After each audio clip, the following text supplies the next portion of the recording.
Hello, this is Cheryl Wilson, and this is just a very short video where I am painting 3 black and white paintings with high flow paints, and they're very quick.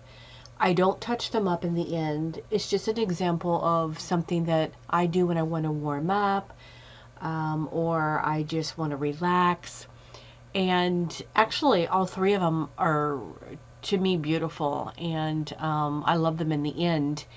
I could go back and add more things to them, but I'm not going to. So I wanted to share with you just real quick an exercise of just painting very freely and without really thinking and just enjoying yourself. So I hope you enjoy this, and let me know.